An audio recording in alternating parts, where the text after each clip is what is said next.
اللہ کے بندو،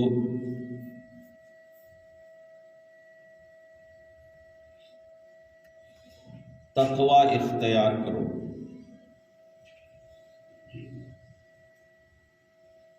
بے شک تقوی وہ سواری ہے کہ جس کے ذریعے انسان کو جنت حاصل ہوتی ہے۔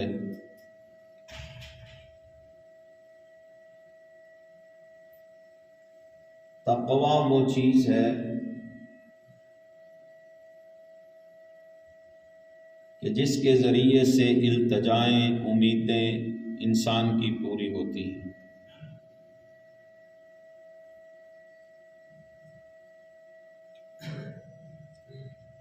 اور دنیا کے اندر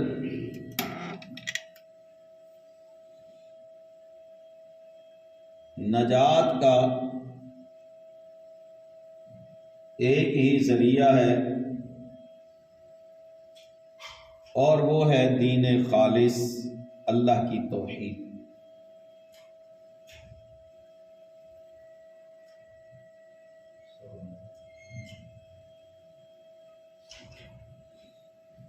نجات کے لیے دو چیزیں بڑی ضروری ہیں، ایک خالص توحید اور دوسرا رزق حلال۔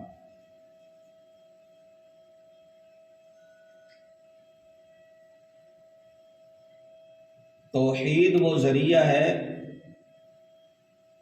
کہ جس کے بغیر کبھی بھی نجات نہیں ہو سکتی۔ یہ بات اظہر من الشمس ہے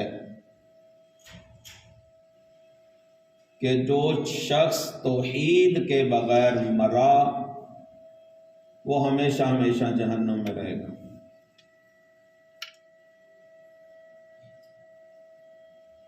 اور توحید بھی خالص، الا للہ الدین الخالص، یہ دین اللہ کے لیے خالص ہے۔ والراسخون فی العلم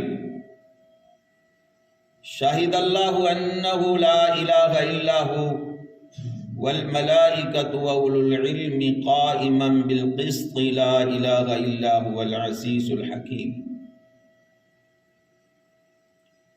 اللہ بھی اس بات کی شہادت دیتے ہیں کہ اللہ کے سوا کوئی معبود نہیں، اس کے فرشتے بھی، ایمان والے بھی، راسخ العلم لوگ، وہ اللہ کی توحید کو خالص سمجھتے بھی ہیں، خالص جانتے بھی ہیں، خالص پر ایمان بھی رکھتے ہیں۔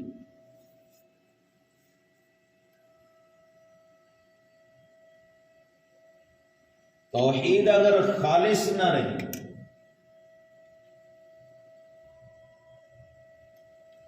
توحید خالص نہ ہو تو نجات نہیں ہے۔ اہل علم کہتے ہیں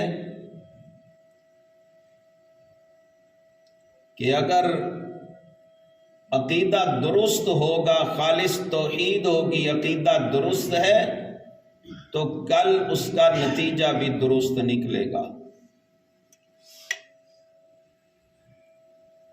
اور اگر عقیدہ درست نہیں تو اس کا نتیجہ بھی غلط نکلے گا۔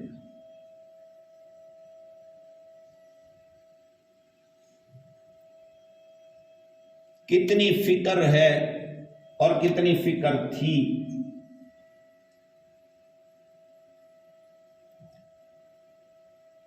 کہ یہ جو کل دنگل ہوا ہے اس کا نتیجہ کیا نکلے گا۔ کتنی تگ و دو تھی، کتنی محنت تھی، کتنی کاوشیں تھی، کتنا شور شرابہ تھا،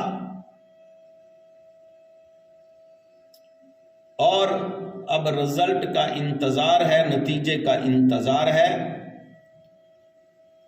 جو نتیجہ اگر صحیح نکل آتا ہے تو چند دن کی یہ بادشاہت، چند دن کا یہ جاہ و جلال، چند دن کی یہ دولت، چند دن کا یہ اقتدار ملے گا، اور جو ناکام ہوئے ان کو دوبارہ موقع 5 سال کے بعد مل جائے گا۔ لیکن مرنے کے بعد جو نتیجہ نکلنے والا ہے اس میں کوئی گنجائش نہیں ہے۔ کسی شخص کو بھی ایک لمحہ بھر کے لیے موقع نہیں دیا جائے گا تم دوبارہ چلے جاؤ اور اچھے عمل کر کے آ جانا، پھر تمہارا نتیجہ بنا دیں گے، یہ تمہیں سپلی ہے، تمہارا موقع ہے، جاؤ جا کر دوبارہ تیاری کرو۔ ایسا موقع نہیں ملے گا، بلکہ اس کی تو خواہش کی جائے گی۔ وَلَوْ تَرَىٰ إِذِ الْمُجْرِمُونَ نَاكِسُو رُءُوسِهِمْ عِندَ رَبِّهِمْ، اس دن آپ دیکھیں گے مجرموں کو کہ کس طرح اپنی گردنوں کو جھکائے ہوئے، اپنی گردنوں کو لٹکائے ہوئے کھڑے ہوں گے۔ ربنا کہہ رہے ہوں گے ہمارے رب، ابصرنا وسمعنا، ہم نے دیکھ لیا، ہم نے سن لیا، فرجعنا، بس ایک دفعہ لٹا دے واپس، نعمل صالحا، پھر ہم اچھے عمل کر کے آئیں گے، پھر ہم تیری فرما برداری کر کے آئیں گے۔ وَلَوْ شِئْنَا لَآتَيْنَا كُلَّ نَفْسٍ هُدَاهَا وَلَكِنْ حَقَّ الْقَوْلُ مِنِّي، کیا ہمارے پیغمبر نہیں آئے تھے، ہماری کتابیں نہیں آئی تھی، دعوت دینے والے نہیں آئے تھے، توحید سنانے والے نہیں آئے تھے، خالص توحید کی بات کرنے والے نہیں آئے تھے؟ تم نے کیا کیا؟ وَقَالُوا لَوْ كُنَّا نَسْمَعُ أَوْ نَعْقِلُ مَا كُنَّا فِي أَصْحَابِ السَّعِيرِ، کہنے لگے اے کاش ہم نے سن لیا ہوتا، اے کاش ہم عقل سے کام لیتے تو آج جہنمی لوگوں کے ساتھ نہ ہوتے۔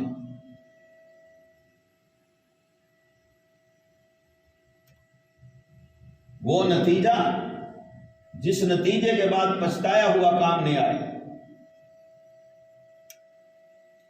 کہا جائے گا اس کو دیکھا نہیں تھا، سنا نہیں تھا، غور نہیں کیا تھا، میری توحید سننے کے لیے تم تیار نہ تھے، تم تو توحید خالص کو سمجھتے بھی نہیں تھے۔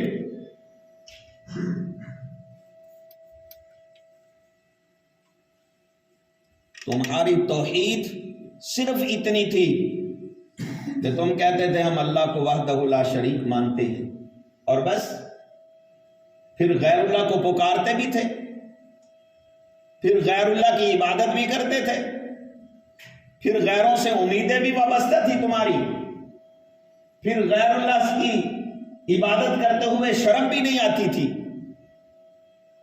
پھر قبروں سے مانگتے تھے، حجروں سے مانگتے تھے، شجروں سے مانگتے تھے، پھر قبر والوں کو پکارتے تھے۔ یہ تمہاری توحید تھی۔ الا للہ الدین الخالص، میرے لیے تو دین کو خالص کرنا تھا، اور تم نے اس کا نتیجہ غلط بنا دیا، تم نے اس کا طریقہ غلط اپنا لیا، تم نے تو اپنی مرضی کی توحید بنائی، جیسے اللہ نے توحید کو بیان کیا تھا ویسے تم اللہ کی توحید کو نہیں مانتے تھے، شعبدہ بازی کرنے والوں کی باتوں پہ یقین رکھتے تھے، جادوگروں کے پاس جاتے تھے، کاہنوں کے پاس جاتے تھے، نجومیوں کے پاس جاتے تھے۔ تمہاری توحید یہ تھی کہ تمہیں الٹے کام پہ جادوگر لگا دیتے اور اسی طرح تم لگ جاتے۔ تمہیں میرے رسول صلی اللہ علیہ وسلم کا فرمان یاد نہیں تھا کہ رسول اکرم صلی اللہ علیہ وسلم نے فرمایا، جس شخص نے کسی کاہن اور نجومی کے پاس جا کر اپنی قسمت کا حال معلوم کرنا چاہا کہ میری قسمت بتاؤ کیسے ہے، فرمایا اس نے پھر کچھ باتیں بتائیں اور اس نے اس کی تصدیق کر دی کہ ہاں یہ بھی بات ٹھیک ہے، فلاں واقعہ ایسے ہی معاملہ ہے کہ فلاں نے لگتا ہے میرے اوپر جادو کیا ہوا ہے، فلاں لگتا ہے اس نے میرے اوپر وار کیا ہوا ہے، فلاں لگتا ہے کہ اس نے میرے لیے بہت نقصان دہ چیزیں بنا رکھی تھیں، ہاں میری قسمت ہی ایسی ہے، میرا ستارہ گڑبڑ میں ہے، میرا ستارہ گردش میں ہے، میرا ستارہ اس طرح ہے، میری قسمت اس طرح ہے۔ رسول اللہ صلی اللہ علیہ وسلم فرماتے ہیں اس نے میرے اوپر جو کتاب نازل ہوئی ہے اس شخص نے اس کا انکار کر دیا ہے۔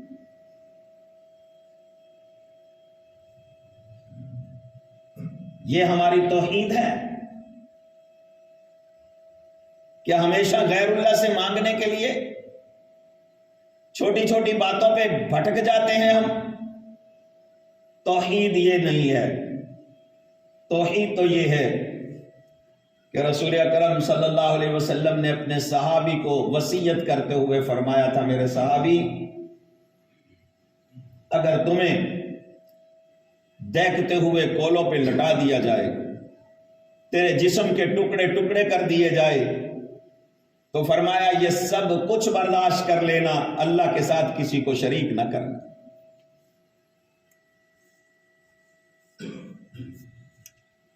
ہم تو شعبدہ بازوں کی باتوں میں آ کر اپنا ایمان کھو بیٹھتے ہیں، جادوگروں اور کاہنوں کی باتوں پہ ایمان اور یقین لاتے ہیں۔ یہ توحید نہیں ہے۔ توحید وہ چیز ہے کہ شاہد اللہ انہ لا الہ الا هو والملائکۃ واولو العلم قائما بالقسط لا الہ الا هو العزیز الحکیم۔ رسول اکرم صلی اللہ علیہ وسلم نے بنی اسرائیل کے 2 شخصوں کا واقعہ بیان فرمایا۔ فرمایا یہ مکھی کی وجہ سے ایک جہنم میں چلا گیا اور ایک جنت میں چلا گیا۔ وہ دونوں سفر کر رہے تھے، آگے ایک خانقاہ آئی، دربار شریف، قبروں کے مجاور بیٹھے ہوئے تھے، کہنے لگے یہاں کوئی نہ کوئی چیز چڑھاوے کے طور پر چڑھاؤ گے تو یہاں تمہیں جانے کی اجازت ہے، ورنہ تمہیں اجازت نہیں دی جائے گی۔ ایک شخص نے کہا کہ میں کوئی غیر اللہ کے نام کی چیز نہیں چڑھاؤں گا۔ انہوں نے اسے شہید کر دیا۔ رسول اکرم صلی اللہ علیہ وسلم فرماتے ہیں وہ بندہ سیدھا جنت میں گیا۔ اور دوسرا شخص کہنے لگا کہ میرے پاس کوئی چیز نہیں ہے چڑھانے کے لیے۔ انہوں نے کہا کہ ایک مکھی پکڑو، یہ چڑھاوے کے طور پر چڑھا دو، ہم تمہیں چھوڑ دیں گے۔ رسول اکرم صلی اللہ علیہ وسلم فرماتے ہیں اس نے مکھی چڑھا دی اور جب وہ مرا تو سیدھا جہنم میں گیا۔ ہماری توحید تو بڑی پکی ہے، ہم شرک کریں تب بھی ہم توحید پرست، ہم بدعات کریں تب بھی توحید پرست، جادوگری کریں تب بھی توحید پرست، شعبدہ بازوں کے پاس جا کر ان کی تصدیق کریں تب بھی ہماری توحید پہ کوئی خلل واقع نہیں ہوتا۔ توحید اس چیز کا نام نہیں۔ الا للہ الدین الخالص، خالص اللہ کے لیے توحید ہے۔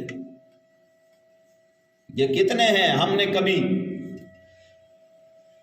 اپنے بچوں کو، اپنے آپ کو کبھی اس چیز کے لیے وقف نہیں کیا کہ ہم اللہ کی توحید کو سیکھ لیں، علماء کے پاس بیٹھ کر توحید الوہیت کو سیکھیں، ربوبیت کو سیکھیں، توحید اسماء و صفات کو سیکھیں کہ وہ کون کون سی توحید ہے جس کی وجہ سے انسان کی نجات ہونے والی ہے، اس کے بغیر نجات نہیں ہوگی۔ آج ہم نے بھی توحید اپنی مرضی کی بنا لی ہے، اپنے آپ کو صرف رفع الیدین کرنے پر، آمین کہنے پر، ان چند باتوں کے کر لینے کے بعد ہم سمجھتے ہیں ہم توحید پرست ہو گئے ہیں۔ اس کا نام توحید نہیں ہے، یہ تو اعمال ہیں ہمارے، سنت کے مطابق اعمال کا کرنا۔ توحید یہ ہے کہ اللہ کے سوا کسی سے امید نہ رکھی جائے، اللہ کے سوا کسی اور سے ڈرا نہ جائے، اللہ کے سوا اس طرح کسی اور کے ساتھ محبت نہ کی جائے جیسے انسان اللہ کے ساتھ محبت کرتا ہے۔ والذین آمنوا اشد حبا للہ، اشد حبا للہ، کہ توحید یہ ہے کہ ایمان والے اللہ کی محبت میں سب سے زیادہ سخت ہوتے ہیں۔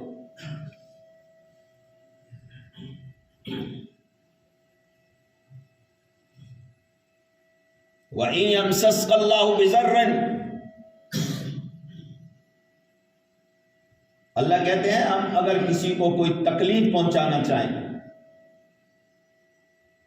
تو دنیا کی کون سی طاقت ہے جو ہماری دی ہوئی تکلیف کو دور کر دے، اور جس کو ہم خیر دینا چاہیں دنیا کی کوئی طاقت اس کا کچھ نہیں بگاڑ سکتی۔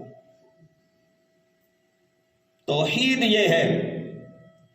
رسول اللہ صلی اللہ علیہ وسلم پڑھتے اللہم لا مانع لما اعطیت ولا معطی لما منعت ولا ينفع ذا الجد منک الجد، میرا اللہ وہ ہے، میرے اللہ جو چیز تو دینے پہ آئے دنیا کی کوئی طاقت اسے روک نہیں سکتی، اور جس کو تو روک دے اسے کوئی دینے والا نہیں۔ توحید تو یہ ہے کہ ان صلاتی و نسکی، بے شک میری نماز، میری قربانی، ومحیای ومماتی للہ رب العالمین، میرا مرنا بھی اللہ کے لیے، میرا جینا بھی اللہ کے لیے، لا شریک لہ وبذالک امرت وانا اول المسلمین، میں اس کے ساتھ کسی کو شریک نہیں کرتا، نہ اس کی بادشاہت میں کسی کو شریک کرتا ہوں، نہ اس کے حکموں میں کسی کو شریک کرتا ہوں، نہ اس کی عبودیت میں کسی کو شریک کرتا ہوں، نہ اس کی ربوبیت میں کسی کو شریک کرتا ہوں، نہ اس کے الہ ہونے میں کسی کو شریک کرتا ہوں، نہ اس کے اسماء اور صفات میں کسی کو شریک کرتا ہوں۔ آج ہماری توحید تو یہ ہے کہ ہم کہتے ہیں اللہ بھی مشکل کشا، حضرت علی بھی مشکل کشا، محمد صلی اللہ علیہ وسلم بھی مشکل کشا، یہ ہماری توحید ہے، اس کو توحید کہتے ہیں۔ جب اللہ مشکل کشا ہے تو اس جیسا اور کوئی مشکل کشا نہیں۔ محمد صلی اللہ علیہ وسلم کو اللہ نے پیدا کیا ہے، حضرت علی کو اللہ نے پیدا کیا ہے، تمام اولیاء تقیہ کو اللہ پیدا کرنے والا ہے، خالق اور مخلوق کو تم نے ایک کر دیا، یہ تمہاری توحید ہے، اس کو توحید کہتے ہیں۔ یا ہم اس فرق کو نہیں سمجھ سکے کہ خالق کون ہوتا ہے اور مخلوق کون ہوتی ہے۔ اللہ کہتے ہیں کہ جن کو تم میرے سوا پکارتے ہو وہ پیدا کیے گئے ہیں، انہوں نے کوئی چیز پیدا نہیں کی، اور فرمایا نہ وہ موت کے مالک ہیں نہ وہ زندگی کے مالک ہیں، موت اور زندگی کا مالک صرف تنہا اللہ ہے۔ کبھی تو غور کر لیا کریں، کبھی تو اپنی توحید کو چیک کر لیا کریں کہ ہماری توحید کہاں کھڑی ہے۔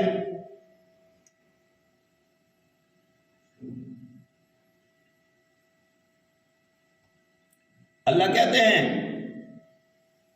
امن خلق السماوات والارض، بتاؤ زمین و آسمان کا پیدا کرنے والا کون ہے؟ اور اگر ہم تھوڑا سا تقابل کریں نا، جتنی توحید ہم مانتے ہیں مکے والے مشرک بھی اتنی توحید کو مانتے تھے۔ جاؤ قرآن کا 20واں پارہ اٹھا کر دیکھو، اللہ کہتے ہیں محمد صلی اللہ علیہ وسلم ان سے پوچھو زمین کس نے بنائی، آسمان کس نے بنایا، تو وہ کہتے تھے یہ سارے کام اللہ نے کیے۔ بارش کون برساتا ہے؟ کہتے اللہ برساتا ہے۔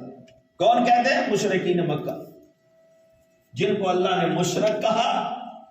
اللہ نے کہا کہ یہ مشرک ہیں، میری توحید کو نہیں مانتے، وہ کہتے ہیں زمین اللہ نے بنائی، آسمان اللہ نے بنایا، بارش اللہ برساتا ہے۔ امن یجیب المضطر اذا دعاہ ویکشف السوء ویجعلکم خلفاء الارض االہ مع اللہ۔ اللہ کہتے ہیں کون ہے جب تم مصیبتوں میں اور پریشانیوں میں آ جاتے ہو، جب تم اضطراری حالت میں آ جاتے ہو، کون تمہاری سنتا ہے اللہ کے سوا؟ ہم نے تو توحید اس طرح کی سمجھ لی ہے کہ ایک بندہ جاتا ہے اور جا کر قبر پہ کھڑا ہو کر کہتا ہے بابا جی ذرا میرا دھیان رکھنا، بابا جی ذرا خیال رکھنا۔ مردے کو لے کر جاتے ہیں دفنانے کے لیے، اس کا جنازہ پڑھاتے ہیں دربار پہ، اور پھر وہاں بابا جی کے قبر کے قریب اس کی چارپائی رکھ کر کہتے ہیں بابا جی اس کو پہچان لو، آپ نے کل قیامت کے دن اس کی سفارش کرنی ہے۔ ہم نے تو اس کو توحید سمجھ رکھا ہے۔ اب غیر اللہ کی عبادت بھی ساتھ کرتے ہیں، اللہ کی عبادت بھی کرتے ہیں، اللہ کو بھی مانتے ہیں، غیر اللہ کو بھی مانتے ہیں، اللہ کو بھی مانتے ہیں، اس کے ساتھ شرک بھی کرتے ہیں۔ کبھی غور نہیں کیا کہ ہماری توحید کہاں چلی گئی؟ کیا یہ وہ توحید ہے جو قرآن کہتا ہے جس کو ماننا ہے؟ قرآن ایسی توحید کو توحید نہیں کہتا۔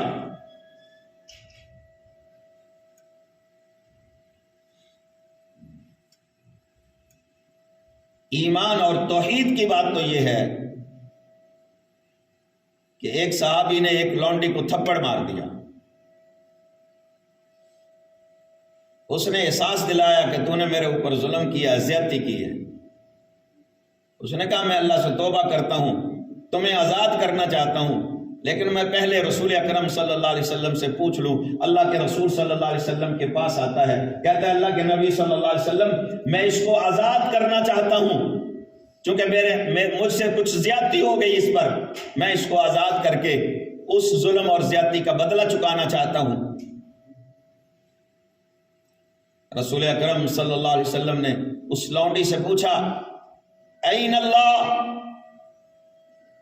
تیرا کیا عقیدہ ہے اللہ کے بارے میں، کہ اللہ کہاں ہے؟ اس نے آسمان کی طرف اشارہ کیا، اللہ ذی العرش استویٰ، اللہ عرش پر ہے، اپنی شان و شوکت کے مطابق ہے، اللہ اپنے عرش پر اپنی شان و شوکت کے مطابق ہے۔ فرمایا میں کون ہوں؟ اس نے کہا انت رسول اللہ، آپ اللہ کے رسول ہیں صلی اللہ علیہ وسلم۔ رسول اکرم صلی اللہ علیہ وسلم نے فرمایا یہ لونڈی مومنہ ہے، اس کو آزاد کر دو۔ معیار کیا ہے؟ ہمیں تو اس عقیدے کا ہی نہیں پتا۔ ہم سے بات کر لیں کہ دما دم پڑھو، نہیں، کیا کہتے ہیں اللہ ہر جگہ پہ حاضر ناظر ہے، اپنے وجود کے ساتھ ہے۔ ہمارا عقیدہ ہی خراب کر دیا گیا۔ کوئی کہتا ہے کہ اس دل کے اندر اللہ ہے، اور ظالموں تم توحید کو کیا سمجھ رکھا ہے تم نے؟ کوئی کہتا ہے یہ سارے کا سارا عکس اللہ ہی کا تو عکس ہے۔ یہ عقیدہ اہل سنہ نہیں ہے، یہ باطل عقیدوں کی باتیں ہیں، اور ہم نے تو گانے بنا لیے، اس پر دمالے ڈالی، قوالیاں بنائی۔ اس دل کے اندر اللہ رہتے ہیں، نعوذ باللہ من ذالک۔ اپنے عقیدے کو کیوں خراب کیا ہوا ہے؟ یہ بھی باطل مرجیہ کا عقیدہ، کہیں زندیق لوگوں کا عقیدہ ہمارے اندر آ گیا۔ یہ کیا عقیدہ ہوا؟ وحدت الوجود، وحدت الشہود، یہ عقیدے کی وہ شکلیں نکال لی گئی۔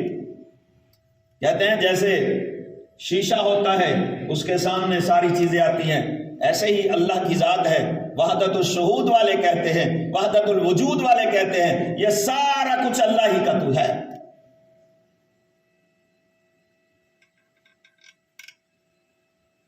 ابن العربی نے یہ عقیدہ دیا، اس نے کہا کہ ہر چیز کے اندر اللہ ہے، حتیٰ کہ سور کے اندر، کتے کے اندر، خنزیر کے اندر، بندے کے اندر، عورت کے اندر۔ یہ کیسا باطل عقیدہ ہے، اور اس باطل عقیدے کو لوگوں کے سامنے رکھا۔ اللہ ہر جگہ پہ حاضر ناظر موجود، اللہ اپنے علم کے لحاظ سے، ذات کے لحاظ سے نہیں ہے۔ عقیدے کی صفائی کیجئے، عقیدے کو صاف ستھرا رکھیے، اللہ ذل عرش استوى، قرآن کہتا ہے اللہ عرش پر مستوی ہے، لیکن وہ اپنی شان کے مطابق ہے. ہم اس کی نہ تمثیل بیان کر سکتے ہیں، نہ اس کی کوئی مثال دے سکتے. یعنی عقیدہ اہل السنہ یہ ہے کہ اللہ کی مثالیں بھی بیان نہیں کر سکتا انسان. لیس کمثلہ شیء، کوئی شخص اللہ کی مثال نہ دے. ہمارے ہاں تو بڑی عجیب سی صورتحال ہے. وسیلے کی بات کرتے ہیں تو کہتے ہیں آپ کو کیا پتا جناب، کوٹھے پہ چڑھنا ہو تو سیڑھی لگانی پڑتی ہے، چھت پہ جانے کے لیے سیڑھی کی ضرورت ہے. تم نے تو اللہ کی مثالیں اس طرح بنا دی کہ جناب ڈی سی کو ملنا ہو تو اس کے پی اے کو ملا جاتا ہے، اس کے چھوٹے عملے کو ملا جاتا ہے. اسی طرح اللہ کو نہیں کوئی ڈائریکٹ مل سکتا. تم نے اللہ کی مثالیں دی. اللہ کہتے ہیں لیس کمثلہ شیء، میری مثال نہ دینا. وَإِذَا سَأَلَكَ عِبَادِي عَنِّي فَإِنِّي قَرِيبٌ أُجِيبُ دَعْوَةَ الدَّاعِ إِذَا دَعَانِ فَلْيَسْتَجِيبُوا لِي وَلْيُؤْمِنُوا بِي لَعَلَّهُمْ يَرْشُدُونَ. میں تو وہ ہوں جو کیڑے مکوڑوں کی بھی سنتا ہوں.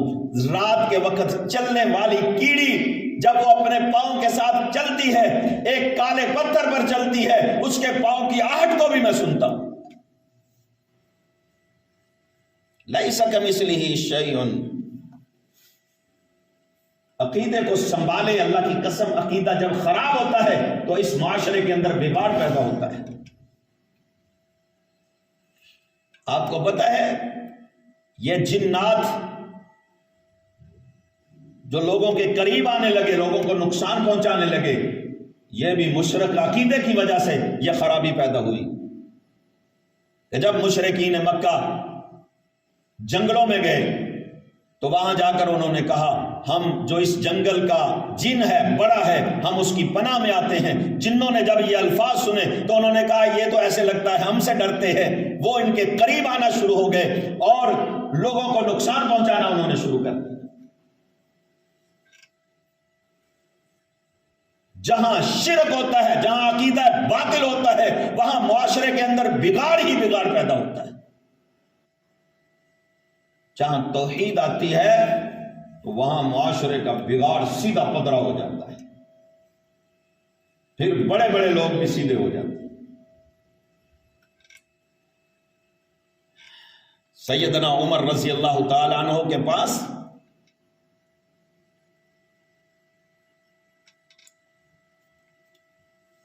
غالباً جب شاہ روم کو فتح کیا گیا تو رومیوں کے بادشاہ کے کنگن، اس کا بیلٹ جس کے اوپر ہیرے جواہرات لگے ہوئے تھے، اور اس کے سونے کی تاروں کے ساتھ بنا ہوا اس کا لباس، جب صحابہ نے اس علاقے کو فتح کر کے وہ سارا سامان لا کر فاروق اعظم رضی اللہ تعالیٰ عنہ کے پاؤں میں ڈھیر کیا تو فاروق اعظم رضی اللہ تعالیٰ عنہ نے فرمایا کہ سراقہ بن مالک کدھر ہے؟ بلایا گیا سراقہ بن مالک کو. اس نے کہا میں حاضر ہوں.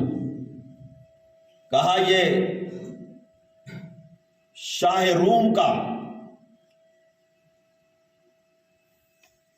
اس کے سر کے اوپر رکھنے والا تاج سراقہ بن مالک کے سر کے اوپر رکھا جائے، اس کے کنگن پہنا دیے. اور یہ سارا کچھ کرنے کے بعد پتہ کیا کہا میرے اللہ عمر کو معاف کر دینا. یہ دولت، یہ مال و متاع آج عمر کے قدموں میں ہے. اگر تجھے مال و دولت دینا پسند ہوتا تو سب سے زیادہ مال و دولت تو اپنے نبی محمد کریم صلی اللہ علیہ وسلم کو عطا کرتا. تیرا نبی تو وہ تھا کہ 2 ماہ تک اس کے گھر کے اندر چولہا نہیں جلتا تھا. اگر تو دولت اور اقتدار، پیسہ روپیہ یہ اگر اپنے نبی، اپنے محبوب کے لیے پسند کرتا جو تجھے زیادہ محبوب تھا تو اپنے نبی محمد صلی اللہ علیہ وسلم کو دیتا. اور اس کے بعد فرمایا وہ شخصیت جو امت میں سب سے زیادہ عظیم وہ ابو بکر صدیق تھے. اے اللہ اگر تو پسند کرتا مال و دولت تو ابو بکر صدیق کو دیتا۔ اے اللہ میں تیری پناہ میں آتا ہوں، مجھے ڈر لگ رہا ہے کہیں یہ ہماری فتوحات، یہ دین اسلام کا کام، اے اللہ کہیں یہ دولت تو ہمارے اس کام کے عوض نہ دے رہا ہو، کہیں قیامت کے دن تو کہہ نہ دے کہ میں نے جو کچھ دینا تھا تمہیں دنیا کے اندر دے دیا۔ اللہ میں تیری پناہ میں آتا ہوں۔ ہم نے عقیدہ توحید کو سمجھا ہی نہیں ہے، جانا ہی نہیں ہے، ہمیں کوئی پرواہ ہی نہیں ہے کہ عقیدہ توحید کیا ہوتا ہے۔ مشرکانہ جملے، مشرکانہ کلمات، مشرکانہ باتیں، کسی کو ہم غریب نواز کہہ رہے ہیں، کسی کو گن شکر کہہ رہے ہیں، کسی کو غوث العظم کہہ رہے ہیں، کسی کو ابدال کہتے ہیں، کسی کو دستگیر کہہ رہے ہیں، ہمیں کوئی پرواہ ہی نہیں ہے کہ یہ جملے اللہ کے مقابلے میں، یہ اللہ کے ساتھ شریک کرنے کے جملے ہیں۔ دستگیر کہنا جو ہمیشہ مدد کرنے والا ہے، جو غیبی طور پر مدد کرنے والا ہے، غوث العظم، دادا، یہ سارے وہ جملے ہیں جو اللہ کے ساتھ اوروں کو شریک کرتے ہیں۔ ہم باز ہی نہیں آتے، ہمیں کوئی پرواہ ہی نہیں ہے، ہم اپنے بچوں کو بھی نہیں سکھاتے، ہم اپنے بچوں کو بھی نہیں پڑھاتے، خود گھر کے اندر کبھی اس کی تبلیغ نہیں کی کہ یہ جملے نہ بولا کریں۔ یہ گمراہ لوگوں کے جملے ہیں، یہ ایسے لوگوں کے جملے ہیں جنہوں نے اپنا عقیدہ فاسد کر لیا، باطل کر لیا۔ وہ عقیدہ جو اللہ اور اس کے رسول نے دیا تھا اس کے اندر یہ جملے نہیں ہیں۔ داتا بھی اللہ ہے، حاجت روا بھی اللہ ہے، مشکل کشا بھی اللہ ہے، بیٹے اور بیٹیاں دینے والا بھی اللہ ہے، ضرورتیں پوری کرنے والا بھی اللہ ہے، عبادت کے لائق بھی صرف اللہ ہے۔ غیر اللہ کو پکارنا بھی یہ غیر اللہ کی عبادت ہے۔ جب تم مدد کے لیے پکارو گے تو غیر اللہ کی عبادت کرو گے، اور یہ غیر اللہ کی عبادت اللہ کے ساتھ شرک ہے۔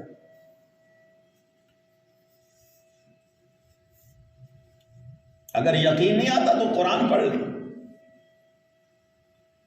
قرآن پہ ذرا غور کیا کریں۔ اللہ سبحانہ و تعالیٰ سے دعا ہے اللہ تعالیٰ مجھے اور آپ کو سمجھ کر صحیح العقیدہ، صحیح اسلامی عقیدے پہ اللہ سبحانہ و تعالیٰ ہماری زندگی کو بنائے، ہماری موت آئے تو صحیح العقیدہ آئے، جب ہماری موت آئے تو اللہ اور اس کے رسول کی اتباع اور فرما برداری میں آئے، اللہ اور اس کے رسول صلی اللہ علیہ وسلم کے طریقوں پر چلتے ہوئے آئے، جب موت آئے تو ہم لا الہ الا اللہ ہمیں نصیب فرمائے، ہمارا آخری کلمہ لا الہ الا اللہ ہو۔ اللہ سبحانہ و تعالی ہمیں خیر اور برکت سے نوازے۔ وآخر دعوانا ان الحمد للہ۔